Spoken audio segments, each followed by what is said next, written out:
গরমের মধ্যে রোজা রেখে সুস্থ থাকাটা বেশ চ্যালেঞ্জিং একটি বিষয় হয়ে উঠবে। আবহাওয়ার উপরে আমাদের কারোই কোনো কন্ট্রোল নেই, কিন্তু সঠিক খাদ্যাভ্যাসের মাধ্যমে এই কঠিন সময়টি আপনি পার করতে পারেন প্রশান্তির মধ্য দিয়ে। আজকের ভিডিওতে কথা বলবো রোজার সঠিক খাদ্যাভ্যাস এবং কিছু ফল যেটা রোজায় আপনাকে খুব হেল্প করবে, এবং এই ভিডিও শেষে 3টি স্পেশাল টিপস থাকবে, তাই ভিডিওটি একদমই স্কিপ না করে পুরো ভিডিওটি দেখবেন।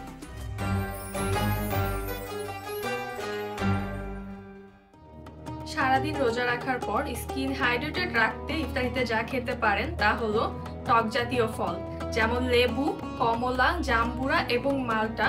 এই সকল ফল ত্বক উজ্জ্বল করতে খুবই কার্যকরী, কারণ এতে আছে ভিটামিন সি, অ্যান্টিঅক্সিডেন্ট এবং বিভিন্ন প্রয়োজনীয় ভিটামিনস, যা ত্বককে ন্যাচারালি খুব উজ্জ্বল করতে সাহায্য করে। মেলানিন কমিয়ে স্কিন উজ্জ্বল করতে লেবু বা লেবু জাতীয় ফল খুবই ভালো কাজ করে।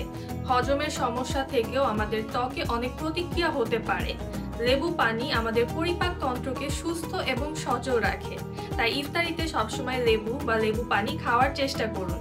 আরেকটি ফল যেটা খাওয়া সুন্নত এবং আমাদের জন্য খুবই উপকারী, সেটা হচ্ছে খেজুর। ইফতারিতে অবশ্যই খেজুর খাবেন, কারণ এতে আছে শর্করা, চিনি, ক্যালসিয়াম, ম্যাগনেসিয়াম, সোডিয়াম, ফসফরাস এবং আয়রন, যা সারাদিন রোজা রাখার পরে ইফতারিতে খুবই প্রয়োজনীয়। সেহরিতে একটি হলেও খেজুর খেয়ে নিতে পারেন। খেজুর দ্রুত শক্তি সঞ্চয়ের একটি উপাদান হিসাবে মানা হয়। প্রতিটি খেজুরে আছে 66 ক্যালোরি। সেহরিতে খাবারের পরে 2টি খেজুর খেয়ে নিলে সারাদিন অনেকটা সাপোর্ট পাওয়া যাবে।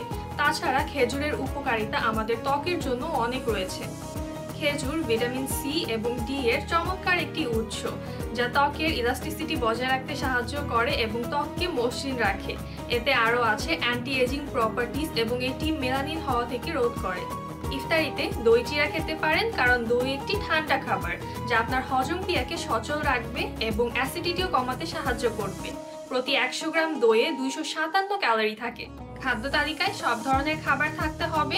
আমিষ যেমন মাছ, মাংস, শর্করা যেমন ভাত, আলু, ভুট্টা, ফ্যাট অর্থাৎ ঘি, বাদাম, ভিটামিন যেমন লেবু, পেয়ারা, ডিমের কুসুম, দুধ, দই, মিনারেলস ইত্যাদি, অর্থাৎ সুষম খাবার খেতে হবে।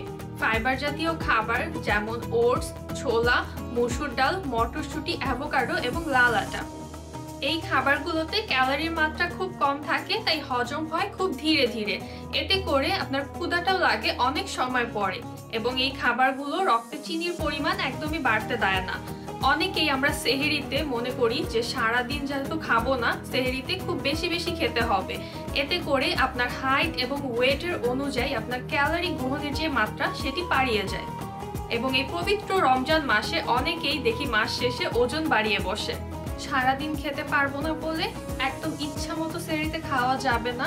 পেটের 1/4 খালি রেখে খেতে হবে।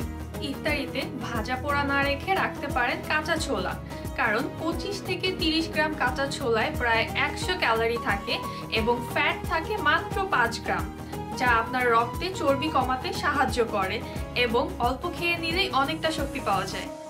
একটা কমন কোয়েশ্চেন, সেটা হচ্ছে ইফতারির সময় অনেক বেশি পানি পান করাটা কতটুকু সঠিক। অনেকেই ইফতারির সময় প্রচুর পরিমাণে পানি পান করে ফেলেন, যার ফলে খাবার এবং পানিটা পেটের ভিতর মিশ্রিত হয়ে একটা অস্বস্তিকর বোধ করায় এবং ইফতারির পরে ইবাদত কিংবা অন্যান্য কাজে ক্লান্তি চলে আসে। তাই ইফতারির সাথে সাথেই অনেক বেশি পানি পান না করে ইফতারির সময় থেকে শুরু করে সেহরির আগে পর্যন্ত 8 থেকে 10 গ্লাস পানি পান করা উচিত। আর যাদের কোষ্ঠকাঠিন্যের সমস্যা আছে, তারা জুস কিংবা দুধের সাথে ইসবগুলের ভুসি মিশিয়ে খেতে পারেন। পুষ্টিবিদ তাইবা সুলতানের মতে সাধারণ পানীয়র বাহিরে সবচেয়ে উপকারী পানীয় হচ্ছে টক দইয়ের শরবত, মাঠা কিংবা এই জাতীয় শরবত, কারণ এই শরবতগুলো আমাদের শরীরে সারাদিনের পানির চাহিদা পূরণের সাথে সাথে ভিটামিন এবং মিনারেলসের চাহিদাও পূরণ করে থাকে এবং আমরা খুব সহজেই এনার্জেটিক বোধ করি। এই শরবতগুলোর পাশাপাশি ডাবের পানীয় ইফতারিতে রাখতে পারেন, এটি স্বাস্থ্যসম্মত এবং উপকারী। লেবুর শরবত খুব উপকারী একটি পানীয়, তবে অনেকেরই এটা নিয়ে ভিন্ন মত রয়েছে। অনেকের মতে লেবুর শরবতে গ্যাস হয়, সেই ক্ষেত্রে আপনি লেবুর শরবতের সাথে ইসবগুলের ভুসি অথবা তকমা দানা মিশিয়ে খেতে পারেন, সেক্ষেত্রে কোনো গ্যাসের প্রবলেম হবে না। মূলত সবার লেবু শরবতে গ্যাসের প্রবলেম হয় না। ভিডিও শুরুতেই যে 3টি টিপসের কথা বলেছিলাম, এখন সেই 3টি টিপস বলে দিচ্ছি। প্রথমত, ইফতারের পরে হাঁটুন। অনেকেই ইফতারের পরপরই যে আমরা শুয়ে পড়ি, যেটা একদমই ঠিক না, কারণ খাওয়ার পরে পরই শুয়ে পড়লে আপনার শরীরে মেদের পরিমাণটা বেড়ে যায়। তাই খাওয়ার পরে অবশ্যই কিছুক্ষণ হাঁটাহাঁটি করুন। নাম্বার 2, তারাবির নামাজ পড়ুন। নামাজ হচ্ছে সবথেকে উত্তম ব্যায়াম এবং এর মাধ্যমে আপনি সবকিছুই অর্জন করতে পারবেন এবং এটা খুব স্বাস্থ্যকর। টিপ নাম্বার 3, বিকালবেলা কিছুক্ষণ ঘুমিয়ে নিন। বিশেষজ্ঞদের মতে নিজেকে সতেজ রাখার জন্য মাত্র 15 মিনিটের আরামই যথেষ্ট। যেহেতু রোজা রেখে বিকাল টাইমটা শরীর খুব ক্লান্ত মনে হয়, তাই ফোনে অ্যালার্ম সেট করে কিছুক্ষণ ঘুমিয়ে নিন। তবে লম্বা সময় ঘুমাতে যাবেন না, এতে শরীর আরো বেশি খারাপ করবে।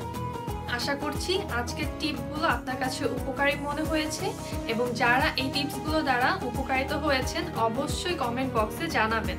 ভিডিওটি আপনার কাছে ভালো লেগে থাকলে ভিডিওটিতে একটি লাইক দিয়ে দিবেন, আপনার ফ্রেন্ডস এবং ফ্যামিলির সাথে শেয়ার করে দিবেন এবং আমাদের চ্যানেলটিতে সাবস্ক্রাইব করে ফেলবেন।